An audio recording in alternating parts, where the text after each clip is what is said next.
Hi, this is Steve Eisman, and this is the Eisman Playbook. It's April 3rd, 2025. It's a little after 10 a.m., and the market has opened down like a sewer. It's down over 3%, over almost 4%. NASDAQ is in between down 4 and 5%, and it's all because of what happened last night. Last night after the close, President Trump announced his full tariff plan, and the numbers were far, far higher than anyone expected. And here to discuss it with us is Dan Clifton of Strategas, which is a boutique research firm. And for those of you who don't know what a boutique research firm is, research on Wall Street kind of comes in two flavors. There's the bulge bracket firms and the boutique firms. And I've always found over the years that generally speaking, 9 times out of 10, the boutique firms produce a lot better research than the bulge bracket firms, partially because they're just not conflicted with investment banking. So Dan is the political analyst at Strategas. So before we get started, because Dan, we could probably talk for 3 hours today, just give me your quick bio so people can understand why you're here. Sure. Steve, thank you for having me on today. It's great to be here. I'm Dan Clifton. I'm head of policy research at Strategas, as you mentioned before. And what we do at Strategas is macro research. So we're trying to understand where the markets are going, where the economy is going, where bond market's going. And I have the great pleasure of being able to try and understand what's happening in Washington. That's fiscal policy, regulatory policy, and Fed policy to a certain extent, and how that will then overlay with the rest of our investment options. My colleague Courtney once asked me, is this something that you always wanted to do your whole life, be a policy analyst for investors? I don't think you were thinking that in kindergarten. No way, not in a million years. You sort of stumble onto this. And so, I have a long background. I worked on campaigns. I worked in government. I became a lobbyist. I ran a nonprofit. And my last job before Strategas, when I joined 17 years ago, was I ran a group called the American Shareholders Association. I was basically building an AARP of individual shareholders, lobbying for 401k expansion, lower capital gains and dividend taxes. And through that, I started to see that there was a big disconnect between how investors view Washington and what was really going on in Washington, and that could be bridged together. And so what we're trying to do at Strategas, which I think is differentiated and a little bit different, is that we're not trying to just understand what's happening in Washington. We're trying to connect it to a direct investment implication. So you want to go talk about politics, you can watch it on cable. So we're not here to talk about whether you like President Trump or dislike President Trump. You support his policies, you don't support his policies. You're just trying to predict what those policies are, take it as a given, and then try and figure out what that means for markets. Absolutely, 100%. Okay. So let's get started. We could talk for 3 hours today, so we'll try and talk a little less. Yep. Let me try and set the stage of how I sort of see what's happened. Sure. So the first thing I just want to say about President Trump is that he's an unusual politician in that he actually does what he promises he's going to do, whether you like it or not. Absolutely. And I think people are constantly surprised because some of his policies are so radical. I think everybody thinks, surely he can't be serious. Yep. And then it turns out he was dead serious. Yep. And the other thing, just to set the stage, is what I think the sort of the background is this goes all the way back to NAFTA. Yep. So in the 90s, President Clinton pushed NAFTA, which was the big global free trade agreement. And he basically made 2 arguments. He said, if there's more free trade, U.S. growth and global growth will improve, and it'll produce more jobs in the United States. And he was right about the former, and he was terribly wrong about the latter. And basically what happened was almost, not all, but much of the manufacturing base in the United States went overseas. Those people are the core of Trump's supporters. And President Trump is trying to bring a lot of those jobs back. Absolutely. Now, you could agree with that policy or not agree with that policy, but that is his policy. Absolutely. So yesterday he came out with, I actually listened to the press conference. Yep. I was in the gym. I was watching it. As he was speaking, futures were collapsing. Yes, absolutely. So let's just go through some numbers. Tell me let's not give every single number, but let's just give me some numbers about what he did yesterday, what existed before, and what was incremental, and where are we? Yep. So since becoming president on January 20th, Donald Trump had put about $150 billion of tariffs into effect already by executive power. No Congress. The presidents have broad flexibility on trade policy. Those are going to be 20% rates on China, some non-Mexico and Canada compliant, USMCA compliant tariffs, steel. What does that mean, USMCA So compliant? we have a trade agreement. That's a revised NAFTA agreement that you just referenced. It's called the USMCA. It's with Mexico and Canada. And there are some goods that are not compliant on the domestic or the North American production of that. A lot of the inputs to that come from China or somewhere else, so they don't qualify for the very special NAFTA or USMCA rates. And he put tariffs on that. He put 25% tariffs on those last month. So basically, China ships something to Mexico. Mexico ships it to us. He put a 25% tariff on that, whatever that was. Correct. And it's not. It's a little bit more complicated than that, but that's what. Let's not get too complicated. That's correct, right? And then we did auto tariffs. So in total, that was about $150 billion of tariffs before yesterday. Before yesterday. Yesterday comes in and the president says, I'm going to put a 10% tariff on all countries. So any good coming into the United States is going to face a 10% tariff. And those countries... Now, for China, is that on top of what he already put on China? Well, I'll get there in 1 second. So okay. 10% on everybody. Okay. If you're a country with a large trade deficit with the United States or have very high tariff rates, you're going to get a different tariff. You're going to get a tariff that's higher than that 10%. Okay. Okay. And those tariffs are additive to what already has been put in place. Okay. So let's go country by country. Absolutely. So let's start with China. Let's not make it too complicated as to what we start with, what was added. What is the total tariff on China now? Today it's 79%. And next week, it could be over 100%. On all goods? On all goods coming in. I mean, well, the different goods. So in 2018, 2019, he did tariffs, 20%, 25% tariffs on them. No consumer goods. January comes around, new president, he does even the consumer goods this time around. Okay. And then on top of that, now you're adding in this new 34% rate that he put in yesterday. So how do we get to 80 if you add all that? So you got 25, 20, another 34. That gets you to 79. And then he is promising that he's going to put a tariff on any country that buys Venezuelan oil, 25%. And that's what would take you over to 100%. Wow. And so what we do at Strategas is we put Trump's tariffs into 5 buckets. The first bucket is China. We treat China separate from the rest of the world because what we think Trump's trying to do is get all American businesses out of there. In 2018, when he started... So he wants Apple not to make any iPhones in China anymore. Correct. Okay. Okay. And that's like an understandable policy. We get it. Move to India, move to Vietnam.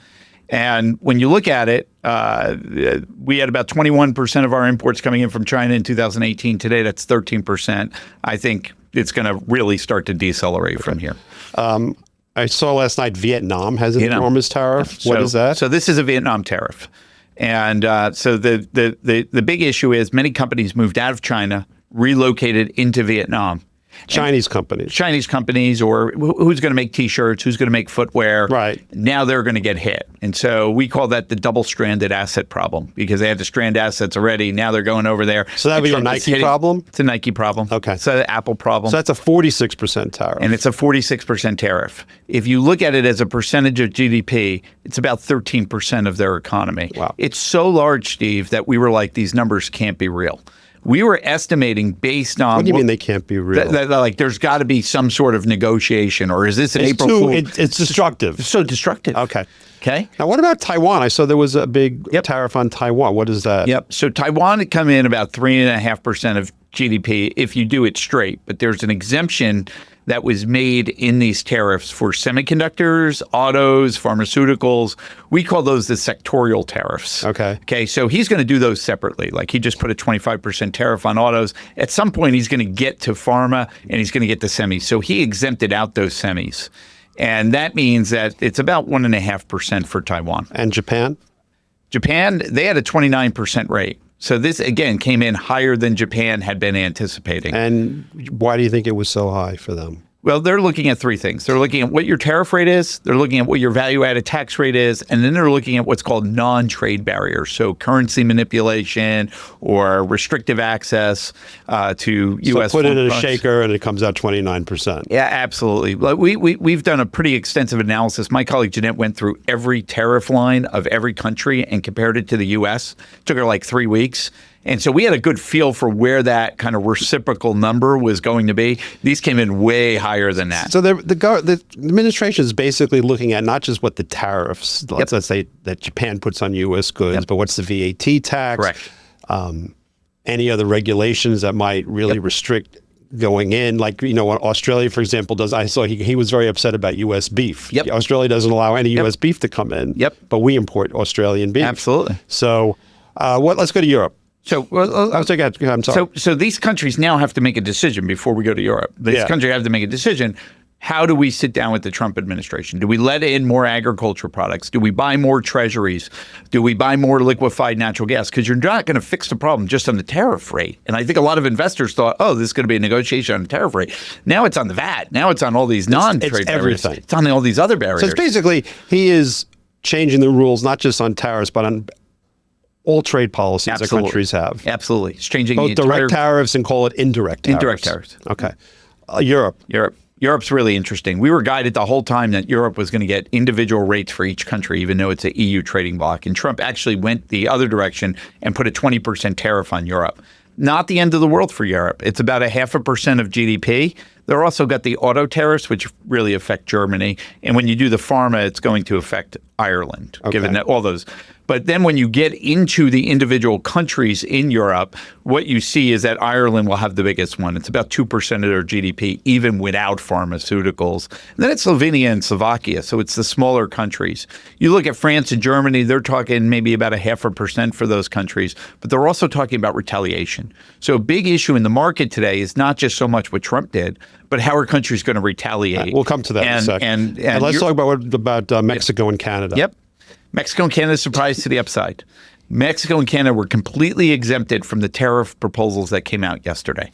And that was a little bit different than what we were thinking. We were thinking they were going to settle the USMCA negotiations and clear that and then wrap Mexico and Canada into this framework. And they actually went a different direction, just kept Mexico and Canada out of this. So you're going to see a little bit of a bounce out of Mexico now that they're not getting hit with all these additive tariffs. So the next step is, what are they going to do? Yep. So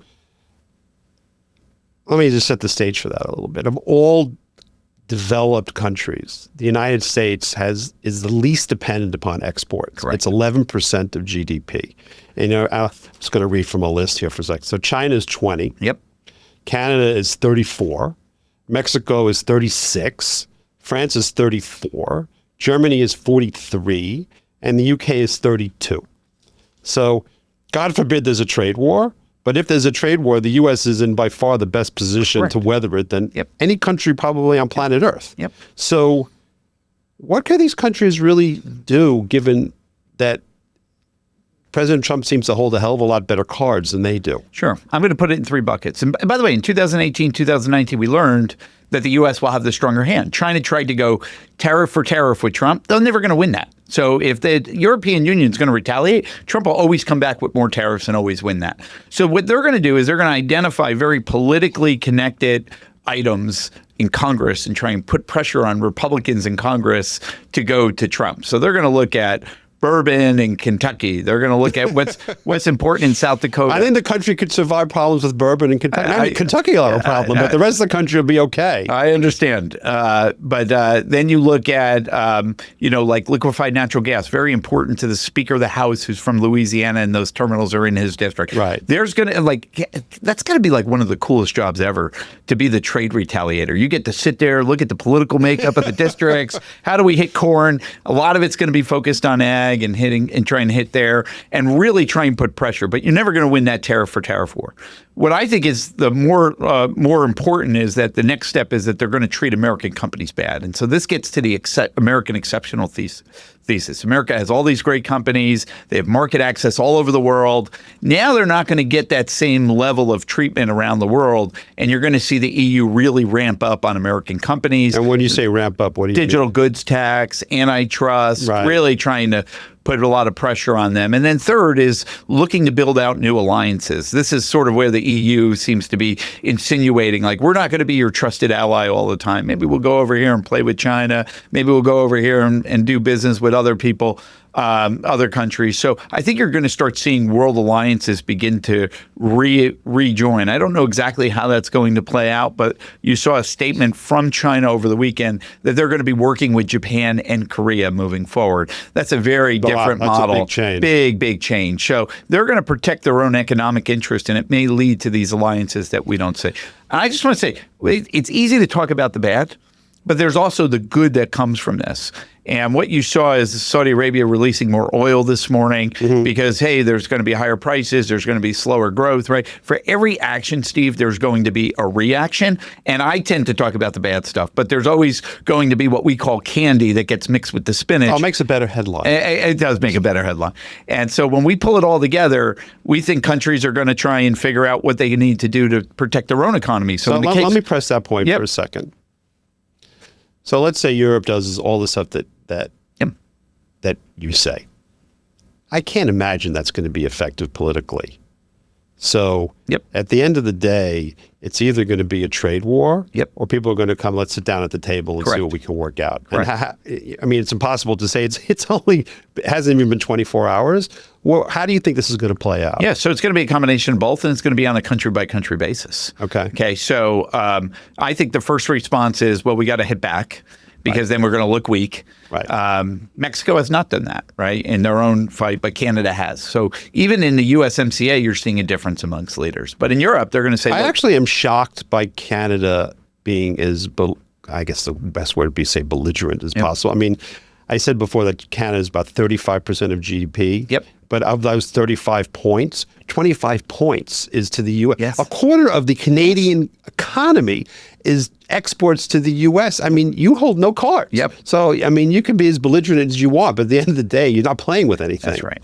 And so I think it's multi-step, that you try and retaliate, see if you can create pressure. But what Trump thinks is that the American consumer is the most important consumer in the world. That's probably true. And the consumer's always right. And they're got no choice. They got to come to the U.S. And that's where he thinks that he's going to get a better deal. He's going to get more cars in Europe. I'm not sure that's true. Again, non-trade barrier. You can get lower tariffs, but size restrictions and other factors may not get you there. What he really wants is those agriculture products that are banned in Europe, in Australia. Like what's banned in Europe? Poultry, meat. And what is the basis that the Europeans do this? GMOs. Yeah, the whole GMO stuff. GMO. And so he's going to try and figure out, is there some way that they can do a deal there? If not, he's got to bail out the farmers, which is part of his base, meaning Trump. So this is what I've been calling Trump's big casino. I'm going all in. I'm putting all the chips in. I'm putting this tariff war in. Which is what he said he was going to do. Right? And what we were talking about last night is that when you look at the campaign proposal was a 10% universal tariff. Check. We did that yesterday. 60% on China. Check. We're there now. But the third part was that he was going to use tariffs paid for by foreigners to actually cut taxes for Americans. That's what I want to go to and next. Corporations, and that's the next step that we need to see. I thought yesterday he was going to come out and say, okay, we're going to do all this tariff revenue, but these are the 5 things I want to do on taxes. And he was general and non-specific, and I think they need to re-up what they're going to do on tariffs and really go bigger. So this, in a sense, provides money so that he has money to cut taxes. So what do you think is going to come out of the whole tax situation? I mean, they're negotiating now in Congress. Nothing has happened yet. Where do you think it's going to go? So Steve, this is going to bring in $600 billion this year, right? Because we did about 450 last night. Brings in $600 billion. That's about 2%. Now, does it really bring in $600 billion if the world goes into a global recession? No, and what we know is that there will be shifting of products and things are going to move around. But for the first year, you get that revenue. And then it slows down. It takes a while for people to shift things around. Okay. Right? So we got like 2 years of China revenue, 2018-19, and then all of a sudden it started going down. Okay. So it looks good for at least a year. For a year. And so that revenue is going to come in. And the thing is that Congress then needs to decide, how do I want to use this money, if I want to use this money? The Congressional Budget Office will not allow you to use any money that comes from an executive order if Congress didn't vote on it. Okay, so there's an accounting game that you need to play. So what will happen is the president's going to call in members of Congress and say, we know that there's going to be $600 billion of revenue. Leave a $600 billion deficit, that's okay, but use this money to lower corporate tax rates, lower individual tax rates, allow for full expensing of structures so that if we build factories here, did you get a don't have 100% cost. write-off if you build a factory in the United States? Yeah, that's what's on the table right now. Steve, before I joined Strategas, I used to be a lobbyist. I used to lobby for capital expensing, like writing off capital equipment purchases. I couldn't get anybody to entertain the idea of structures. So the idea that we're at structures what now. you were lobbying for was, I bought a tractor. Correct. This is I built a factory. Totally different. So if it cost me $5 billion to build this enormous factory, you get to write the whole amount off your taxes. Correct. Wow. Okay. And maybe it's 50%, but right now it's 100. That's what they're proposing. What they're proposing. And think about this. Trump keeps criticizing the CHIPS Act, which brought back subsidies for the semiconductors. What Besant's saying is, we're not going to give you a direct government subsidy. We're going to lower the tax wedge and make it cheaper for you to build your factory here through the tax code. It's just a different philosophy on how they're trying to do that, right? But for me, before it was $600 billion, it was okay to do the structures and the capital goods, R&D they're probably going to do.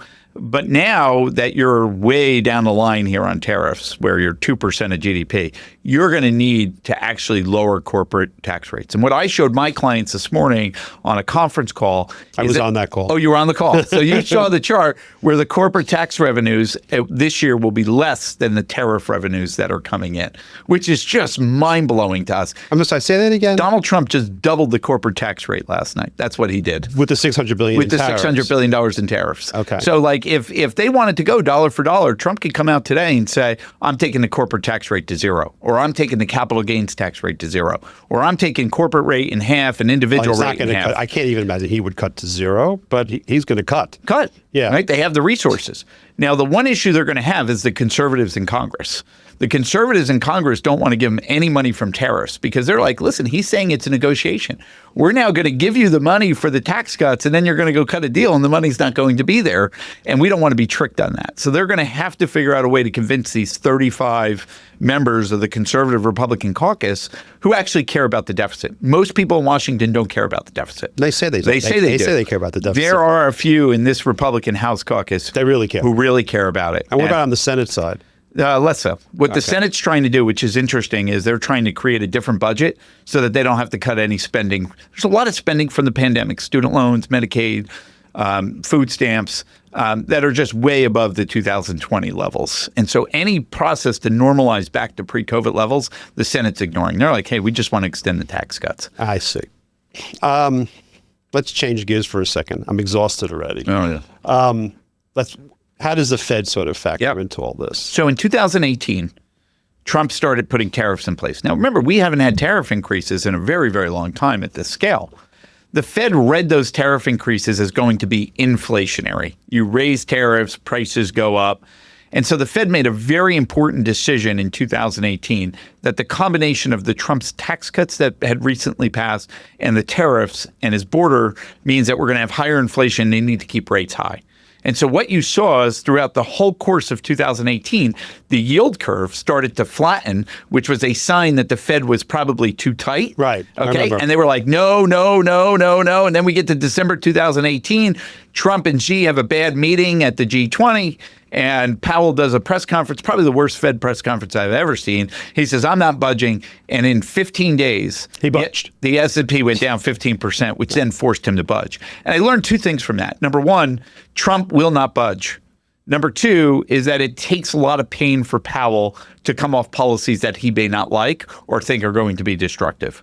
But ultimately, what Trump is trying to do, if you just look thematically, he's saying we have a budget deficit of 7% of GDP. We got to get the fiscal under control, and we need looser monetary policy. Very different than Biden. Biden was like, we're going to the opposite. We're going big on fiscal, and then we are going to have how far away do you think the Fed is intellectually and emotionally from wanting to cut rates? 5 months. Well, I wouldn't say that. I think they're going to cut rates no matter what, even if we weren't doing this. But maybe they were going to do one or two. I think they're 4 or 5 months away from 3 or 4 rate cuts because they're going to have to do it. And by the way, the foreign central banks are probably going to have to do that. So I would anticipate, right? If you're looking at this, we could have a global easy money policy while tariffs are extremely, I guess that's the way to call it, fiscally restrictive. Exactly. Exactly. And you can look at this and go, this is bad news this morning. But then you get into a global easing cycle and more fiscal policy globally. That's how you kind of find your way out, make this a soft patch rather than a recession. Well, today, I mean, I don't know where the market is right now, but certainly it's not good. Yeah. But it is a bit of a flush. And I Yep. think part of the shock that people have is we all went to college and we all took Econ 101.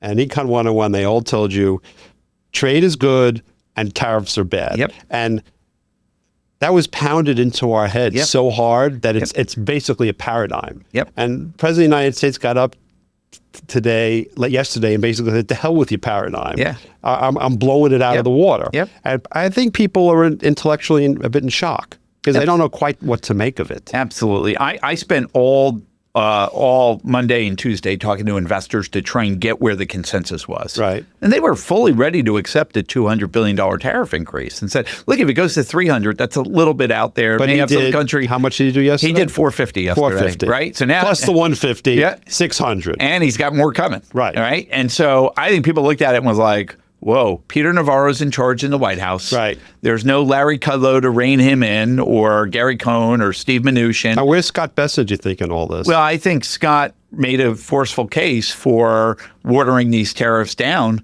but the interagency process is probably run by Howard Lutnick, and Howard Lutnick seems to be very aligned with Peter Navarro. So I'm sure at some point this week you've read a negative story about I read Howard the Post. Yeah. I read the New York Right? Post, and Howard Lutnick is apparently not that popular. I mean, I know Howard a little bit. Yep. I mean, he's very smart. He has somewhat of a grating personality. Sure. And probably that grates on people. Yeah. I think that's probably what that article was mostly about. And I can understand that. But if you look at Lighthizer, who's pretty protectionist, Lighthizer always had a process. Mr. President, tell me where you want to go, and I'll get you there. But let's have a process. And I think what's happening right now is that there is no process in place. So we're just going to go hit Canada and Mexico with 25% tariffs, and then we'll figure it out from there. And that's not really the best way to run that. I don't see what you mean. There's no process. There's no process, right? Like Trump just goes in and says, I'm going to hit Canada and Mexico. And Well, surely there had to be a process to come up with those numbers. I mean, those, the numbers didn't come. They just pulled it out of the air. I mean, they had to come from something, or maybe not. I give people the benefit of the doubt. I don't think that there was a real plan on the Mexico and Canada tariffs. This process was, 75 days in the making, and they were still formulating what they were going to do on Tuesday afternoon. Okay, that's what you were told. Yeah, absolutely. Okay. Like I'm very confident in that. So, and again, it was, the Navarro wanted a 20% universal tariff, very simple, straight 20% tariff, all countries, all goods coming into the U.S. And I think what Bessent was able to do in terms of watering it down, or Kevin Hassett, was to be able to say, okay, 10 for everybody. And if you have these bad countries, then we'll have a delta on there. Okay. But those rates were still higher than I think many people were comfortable with. All right, so the market's in shock. Where do you think people in Congress are from last night? So excellent question. My sense here is that members of Congress don't realize the scope of what just happened. Okay, because they believe in what They weren't on your conference call this morning. They may not have been, but they were looking at the equity market this morning and saying, what just happened? Right, okay. Look, I think a lot of Republicans in Congress are very much... That reminds me of in 08 when Paulson went to Congress and begged for money, and they said no. Yeah. And as they were voting no, the market was literally collapsing. And then they said, well, maybe we should change our minds. Yeah, absolutely. I'll never forget that vote. And it was like, well, why are we gonna vote on this? And things are good. Things are okay. We'll figure it out. And then the market said that's not okay. And I think you're getting a mini reaction like this today. It's not like TARP failing, but you're getting a mini reaction where there needs to be some sort of balance. And they're never going to be able to stop Trump. Last night we had a vote in the Senate which completely rebuked Trump's 25% tariffs on Canada. So that means 4 Republicans joined with Democrats to say, no, we don't support these tariffs. Now, that will never become law because it's got to go through the House. Right. But you're starting to see the first cracks. Okay. And then if you're seeing growth slow down, like consumer sentiment surveys, equities going down, what Congress's response will be is, okay, how do we make the tax bill more pro-growth? And what you'll see from Bessent, which Never want to talk financial deregulation with the expert, you, but you'll start to see him talk about using Basel probably to try and loosen up that the was coming before. bank balance sheets and creating an urgency for that. Yeah. So there's just let's going to not be go there. That's the subject of a whole other podcast. It's coming in a couple of Absolutely. weeks. But there will be more urgency to any of the what we call candy to offset some of this spinach. Do you think this sort of, I mean, there's been all these delays about the tax cuts Yep. and whatever fiscal policy. Yep. It would seem to me this lights a fire in Congress that we better start to get our act together. Yeah, I would agree with that. The one thing I would say is that this is what's called the budget reconciliation bill. It's a pretty complicated process. I've worked on every one over the last 25 years. This is the most complicated of them all. Why? If it was straight tax cuts, it would be easy. But this bill has got to have some sort of offsets in it to mollify the bond market for the first time since the really the Cold War ended. We talk about NAFTA, expanding trade. What I would argue is that we're in a larger shift, that the post-Cold War period, Berlin Wall going down period is ending, and a lot of our budget issues and our trade issues are falling in that category. So the House of Representatives have made a determination that they can't just extend $4 trillion of tax cuts with a debt to GDP ratio of 100% and a net interest cost of 19% of tax revenue. So what they're saying is we need offsets. And that means that you've got to take something away from somebody. And that's the hardest thing to do in U.S. So let's talk politics. about that for a second. Let's talk about let's do a little Doge. Yeah, Doge. So I was looking up, the internet's a wonderful thing in terms of research, as we know. Yeah. So I think if you add defense, Yep. interest on the debt, Yep. entitlements, Yep. you get to something like 85% of the entire budget. So Yep. Doge, it seems to me, I mean, they are working on defense. That's fair. Yep. But how, even if Doge got everything that it wanted, how much money could that actually be? Yeah, so I'm not a pessimist that if you don't touch Social Security and Medicare and interest, that people say you can't get real budget savings. I don't agree with that. Okay. And I do think that you could get real budget savings. I'm agnostic about it. Yeah, I think we can get real budget savings. But I never really viewed Doge as the vehicle to get those budget savings. I actually viewed the changes that are going to happen in Congress to be multiples larger than anything Doge can do. So, for example, Biden was handing out a lot of student loan forgiveness, and that's basically over. So they're going to do student loan reform. They're going to get probably $330 billion from that. Those are big numbers. How are you going to get $330 billion out of student loan reform? Yeah. So the way Biden expanded what's called the SAVE program and some of the income repayment programs, a lot of that's going to be pared back. Because it got overly generous over stuff. So, that's the way you go do that. The Medicaid stuff where you put work requirements in place, where you have double income verifications in a year. You're not taking away benefits, but you're just creating more hurdles. Yeah, that's exactly. So how much money do you think could be saved from Doge, what Congress is doing in terms of expenditures total? Oh, I think Congress is going to get $1 trillion over 10 years through IRA. Yeah, it's a lot. And so then I look at Doge and I'm like, okay, what's Doge doing? So they put up 445 real estate projects that they were going to get rid of. And it saved $500 million. $500 million. Yeah, we're spending not billion. We're spending $6 trillion this year. So it's important. And by the way, if they get savings in the managed care space for double billing and coding errors, those numbers could be quite large, $50 to $100 billion. And then you're getting the personnel savings. So the Trump administration has a number where they think they save about $500,000 per employee. Just by getting employees to take a buyout and starting in September, they got about 75,000 workers out of that. So that's where they're focused on, is these kind of personnel issues, getting a leaner workforce. But what Doge has done is it started to focus the mind on the waste that you can find in a $6 trillion budget. And there's a lot of waste in a $6 trillion budget. And so now Congress feels better, in a very divided Congress, to vote for spending cuts in a way they probably didn't 4 or 5 months ago, because that spotlight is now on that issue. And so I think Doge's benefit is one that's more intangible than tangible in terms of the savings. And I don't want to discount what they're doing. They're doing excellent work. And I'm a big believer in what Doge can accomplish. But maybe they're going to wind up out of here with $100 billion of savings, while Congress is producing $1 trillion of savings. That is a much different scale. But it sets the atmosphere. Sets the atmosphere. Okay. All right, let's change gears for a second. Let's talk about the Democrats. Yeah, sure. So, if you go back to when Reagan beat Carter, Yep. I think the Democrats were in purgatory for a dozen years until Clinton got elected. It took them a dozen years Yep. to really move the party Yep. more towards the center. Correct.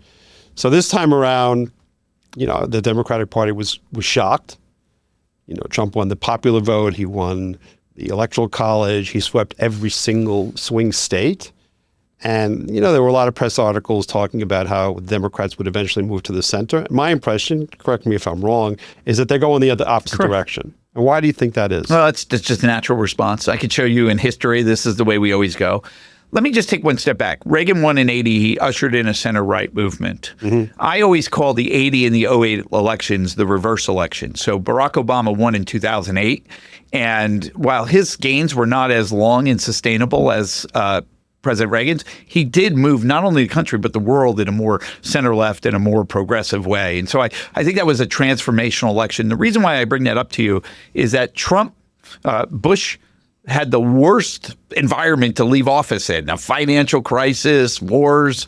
Okay, his popularity was down. Obama had a historic win. And by April 1st, the 3 months of Obama in, you can feel the country moving against President Obama. Right. Okay. And the reason it's important is the Republicans were in total shambles when Bush left. They had no leader. Everybody was fighting. Which way did they go? They went more right. Right. They went Tea Party. And so what I'm starting to see is that the Democrats don't have the leadership right now, and they don't know how to respond to Trump. But Trump now owns everything that's out there. And what you're seeing in a Pennsylvania state Senate special election moved 17 points to the Democrats 2 weeks ago. 2 Florida special elections moved 12 and 13 points to the Democrats. Republicans still won, but they're 12 to 13 points. You look at the Wisconsin Supreme Court race this week, 11 points despite all this spending that happened. So the Democrats don't need to have a full-out leadership or game plan. They're just going to be beneficiaries of voters getting a little bit nervous about what's happening economically and what's happening with the Trump administration. And that buys them time. But what will happen is you're starting to see the formation build of who's vying to be the leadership. Cory Booker staying on the Senate floor this week for 25 what was hours. The point of that? That was his point, to say he's fighting, that he's able to stand there for 25 hours. He doesn't have anything on your podcast, but Gavin Newsom starting a podcast and trying to bring in center-right leaders. But you're also seeing a lot of movement. Best line I heard about Gavin Newsom was on the Commentary magazine has a podcast that I sometimes listen to. And during the fires, John Podhoretz, who's the publisher of Commentary, said, do you know what Gavin Newsom looks like? Gavin Newsom looks like the guy who knows he's not going to be president of the United States. Right. So, and again, I look at it, I would keep an eye on AOC, because she's speaking exactly to where the fire, the belly of the base voter is. The base warned that if Trump got in, he would be talking about third terms and he would destroy the economy. They feel a bit vindicated. And she's really kind of playing into that. And I have to tell you that she wants that leadership role. She's touring the country and trying to build the grassroots. So it's a very mixed group that I just kind of outlined. So when you say she wants that leadership role, what do you think? What does that mean? Well, I don't know. I don't think she's going to be happy with the U.S. Senate in New York, as many people have suggested. I think she wants something bigger, and she's going to test the waters. You think she's going to run for president? I think she's going to entertain the option and keep those options open. Wow. Okay, so the party's going to have to figure out what do they stand for, and they've benefited from making Elon the enemy, right? Trump just won every swing state. He got a majority of the vote. It's really hard to go after Donald Trump, but then they got Elon there. Right. And they were able to use Elon. Those articles, they're talking about how Elon's not going to eventually leave. Yeah, he's a special government employee. There's time limits on how long a special government employee can stay. Right. So we ought to always assume that he was going to leave at some point. Last week, he was on Fox News showing you all the other employees that are at Doge. I thought he was giving you a handoff, like, hey, I'm the guy but I got to go fix my business over here. You're with all these really smart people who are still going to be running Doge. And if I was ever to leave Strategas, that's what I would be doing with my colleagues who are fully able to take over. And that's the sort of the way way that I kind of read what he was doing. And it may not be today, but it may be next month. One other point, I don't think he's going away, even if he's not in that exact role. I think he's going to be a big funder of the Republicans in the midterm elections. And I do think that I think he loves the game, right? Politics has you a can way. see on his face he enjoys it. By the way, my favorite picture was when he was in the Oval Office talking and his son was there. And there's this picture that was like out of Caddyshack of the son standing at the desk next to the president, picking his nose, and Trump looking at him just curious. It was iconic. I read that Trump had the desk fixed. It went away for a week, so they can have it cleaned up. He's a notorious germaphobe after that happened. So I don't know if that's It's true. like that scene in Caddyshack where they're betting whether this member of the club is going to eat the booger.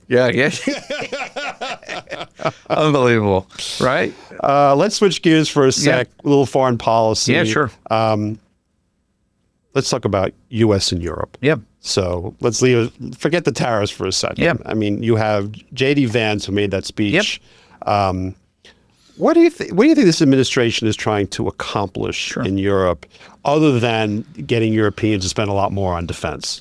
I thought that the J.D. Vance speech is one of the most important speeches that we're going to see, because he was trying to recast the relationship between the United States and the European Union, right? And so one of the things I like simple. And then, by the way, it's unusual for a vice president of the United States to take such a big role in such an important policy. Absolutely. I think people were stunned. And by the way, the Europeans knew that Trump doesn't like him, knew J.D. Vance doesn't like him, was stunned at how upfront it was. By the way, I like transparency and clarity, so at least you know where you stand. Again, with this president, there's no, I would say ulterior motive is the right word.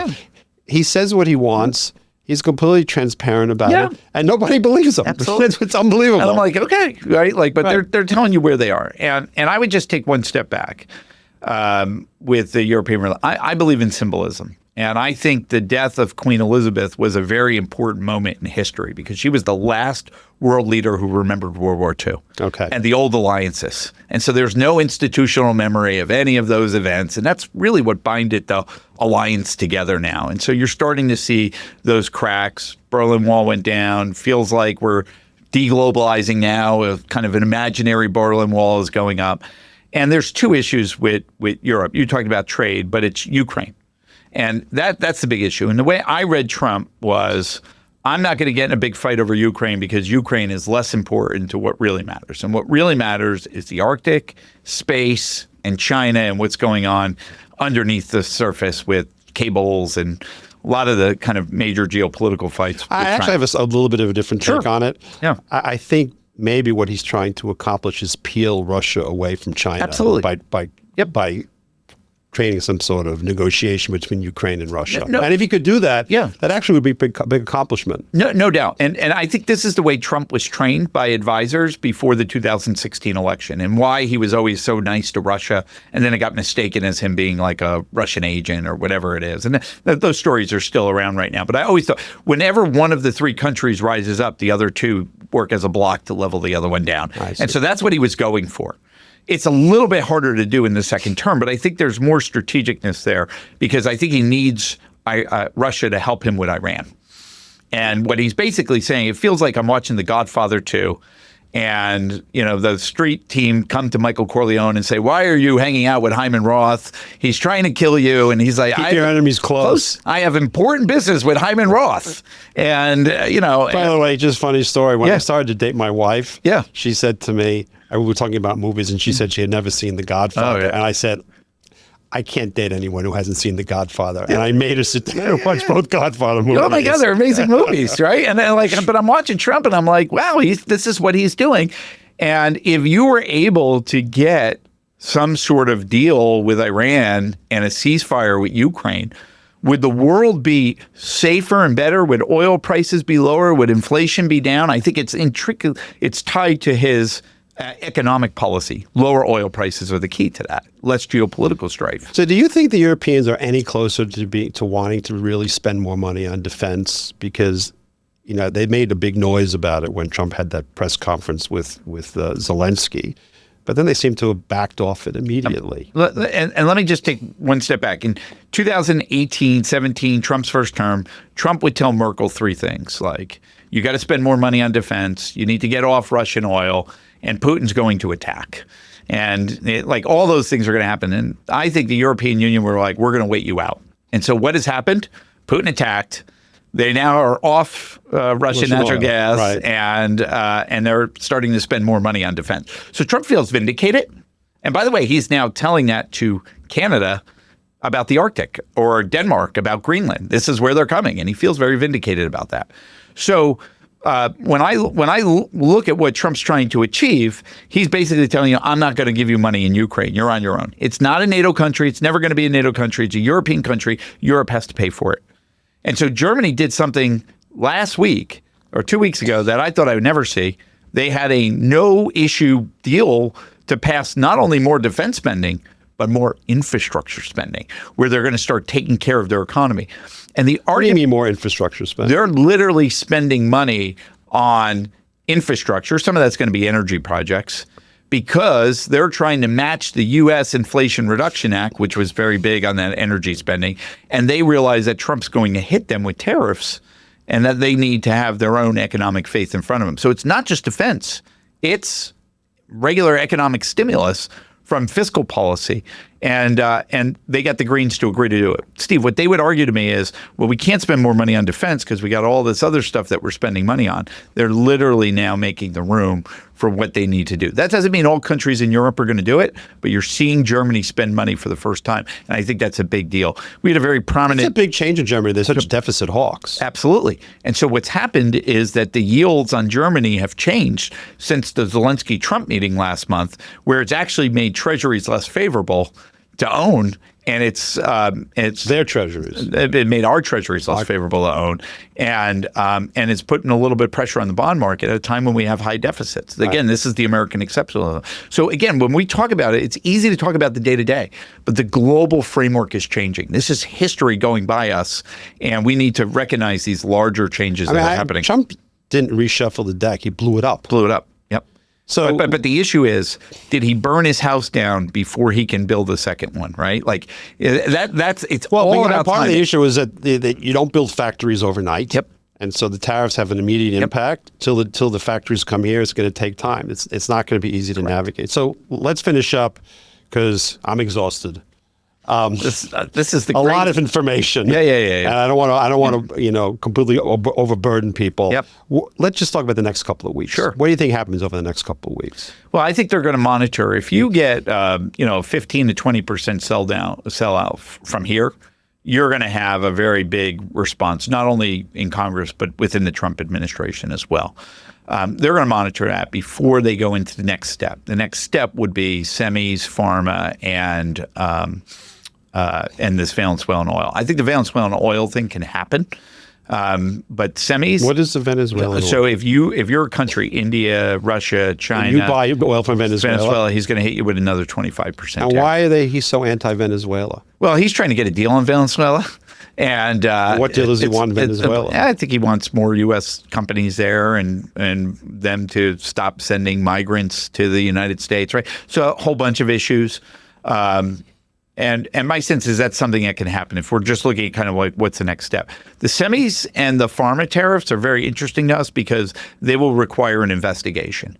Trump had done the investigation on autos in his first term, so he just brushed off that report, and released it, and put those tariffs in place. He can't do that with semis and pharma. And when you say investigate, what are they investigating? They're investigating the national security risks of the supply chain being outside the United States. I see. Well, you don't need to investigate. The semiconductor supply chain is outside the United States, and it's dangerous. Yeah, absolutely. End of investigation. Absolutely. But you can understand where Trump's coming from is a country that doesn't produce is at risk in a major event. This is what drives Panama. A lot of people are like, you're focused on Panama? He showed that the Chinese can shut down the Panama Canal if there was a national security reason. And everybody said, well, that's not true. That's not true.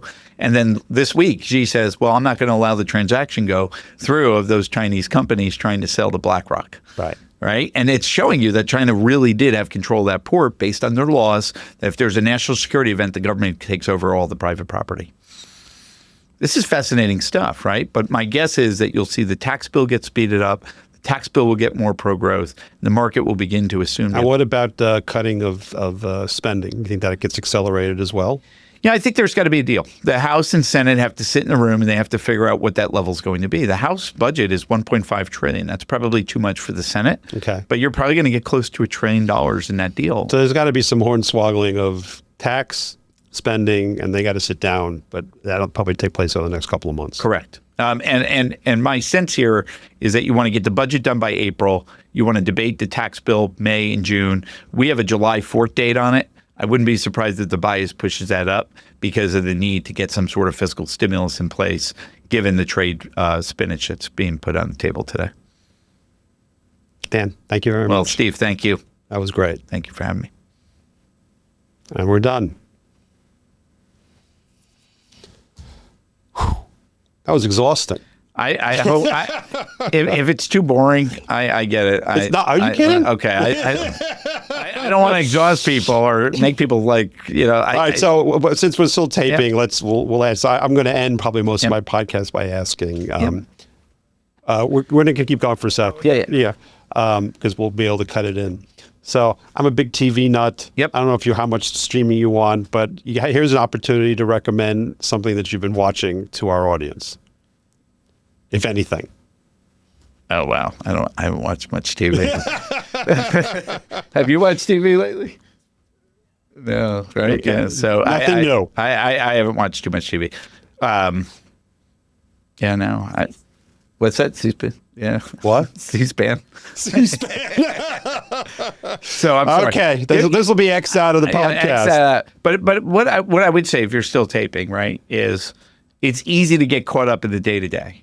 And what's happened over the last 3 weeks is that you've seen policy uncertainty hit levels close to where we were during the pandemic when we shut down the whole economy. Right. That seems a little bit overdone for us right now. We understand why that's happening. But what we have found is that when policy uncertainty spikes at these levels, they're very good equity market returns 6, 9, 12 months later. In fact, because eventually it works itself out. It works itself out. And a lot of bad news is priced in at this point. So okay. I try and leave on an optimistic note. That is a somewhat optimistic note. I just want you to know that you are my first live guest on the Eisman Playbook. So I really appreciate you coming.